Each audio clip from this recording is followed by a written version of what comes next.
Yes, Lee is the story of Lee Miller, who was in the 20s, she was a very famous model.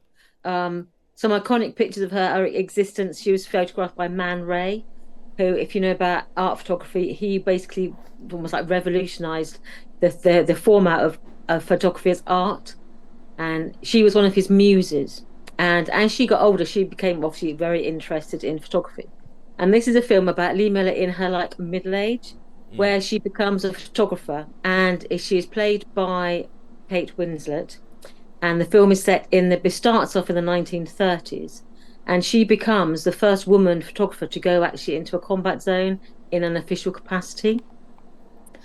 We meet her. She's living sort of quite a dilettante life in the 1930s in Europe. She's got a group of friends, also artists, poets, people who are sort of bohemians in that sort of Hmm. 1930s sort of way. Yeah. And she meets a gentleman who Lord Renfern, I think his name is, but played by Alexander Skarsgård, who's a member of the British aristocracy.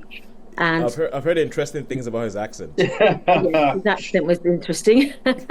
And so basically, she ends up forming this relationship with him and moving to England. And so she's in England in 1939. And then when the war starts, her career starts when she photographs women at war, but in almost like a domestic context. She's filming scenes of the Blitz and scenes of like the devastation in London and how it impacts women. But her passion is she wants to. D-Day comes and she wants to go to take her photography overseas, and she tries to get into like with the British Army, and they're like saying, no, it's just not going to happen. So she's an American citizen. She actually enlists in the American Army, and she's allowed to go over in a sort of non-combatant role to go and photograph, but away from the front line, not battle scenes, but she's allowed to join the army. And she goes over there in 1944 and basically is follows the army as it sort of liberates Europe. And she takes photographs along the way. Mm. And when she sort of gets to that liberation of Paris, and then she sort of sees the devastation that's been wrought, and she begins to understand that there's a lot of her old acquaintance have just disappeared Mm. because they were like wealthy Jews. They've just gone. And it's as she follows the tail of the army into sort of former sort of German states or into Germany itself, she realizes why a lot of her Jewish friends have disappeared. And she sort of witnesses firsthand the devastation that was wreaked across Europe by these death camps. And she is there to photograph the scenes and the impact it has on people. But a lot of her focus is on the impact on women. And so you see instances where she meets what are called, I think they're called collaborator horizontales, which is basically the women who fraternized with Germans Yeah, yeah, yeah, and yeah, the way they were brutally treated after the war. yeah. I mean, their crime was basically having a relationship with a With a German, German. Yeah. but they were just treated so brutally, more so than men. I mean, you don't see any collaborators being tarred and feathered and dragged naked through the streets, but that's what happened to women. And so she photographs this sort of encounter and some of the women who were brutalized in the death camps. Mm. And it's interesting the way this film is constructed because it's almost like she's almost like being interviewed at the end of her life, looking back on these sort of key scenes throughout the sort of this period of the 30s and 40s. And it's only at the end that you sort of get this reveal as to sort of that sort of sheds light on her as a woman and her as her career and how it's impacted on different parts of her life. But it's very much the story of Lee Miller, this sort of revolutionary model who becomes a revolutionary photographer. All right. Cool. Thank you very much, as always, Sharon, for that lovely, succinct summary. And although there was a point at which, in the middle of that, I think you started coughing, and I almost instinctively grabbed my daughter's sippy cup and held it out to you. I was just kind of like, oh my God, ah! Give me a coffee, quick. No.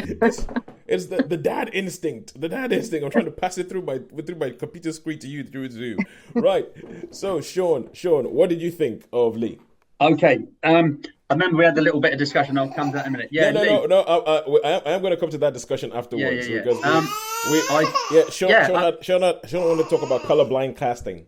So, Yeah. we'll have a discussion about that. I mean, but it was done subtly. I did say that, but it was Yeah, done yeah, very, yeah, very yeah, yeah. subtly. But Yeah. on the whole, I thought this was really good. I thought it was well acted. Yep. Incredibly well acted. Maybe Alex. I was thinking that perhaps Sharon, you might have had a thing for Mr. Skarsgård there. You know what I mean? Yes, 'Cause he I was did think his accent. I was just like, okay, I yeah, know he's like he's trying to do a 1930s aristocrat's yeah. accent. So they are very stilted. But But his, I thought, that's not your real voice, mate. I But didn't is, believe it was your real voice. is that one of the ones you like? Is that one of your Yes, secret crushes? Yeah, I thought so. So Yeah. I think The it's funny. That's what entire I thought when I saw that, the entire especially when he's like, Skarsgård clan. bare chested, or what should we say, or his shirt's unbuttoned. I thought, I, oh, I bet I Sharon think he enjoys has that a one. well-turned ankle, shall we say? Yes, yeah, I wonder, there you go. I wonder if That's there's it. any That's women a in that great family. expression. Anyway, so I thought this was incredibly well acted, and yeah, I mean, I enjoyed this. I thought it was great, like Sharon says, with the bohemian to start with and the people, and it sort of felt real to me. It felt, you know what I mean? It had that good thing about feeling real, and some of the photos that she was taking, and there's one like say in the Blitz where she gets the ladies to put on certain attire and stuff, and Yeah. and she frames it very well, because I quite like photography, and I do like Man Ray. So yeah, on the whole, this was really, really good. But we're going to come to the one issue that spoiled it for me. But looking at it afterwards, I didn't realise it comes down to tax breaks in this country. But anyway, it's in St. Malo when they go, oh, this area's pacified. Yeah, so it goes, all right, we're going to send you St. Malo, it's pacified. She goes there, there's a bit of action. And Yeah. the major there, Major Jonesy, I was like, that was a little stuck in my throat a little bit. I know where you're tiptoeing around. Every now and then, they did try to be subtle with it and not too much. Every now and then on this podcast, we like to get a little bit philosophical. Yeah. Like we like to get a little bit philosophical. Not quite talking about the situation in the Middle East at the moment. Not quite that level yet. But essentially, what Sean is talking about is that this major, what's his name? Jonesy, Major Jonesy. Major Jonesy is played by an actor called Arinze Kene, and he is a black British actor who is in this position in World War II, high as a major in the British Army.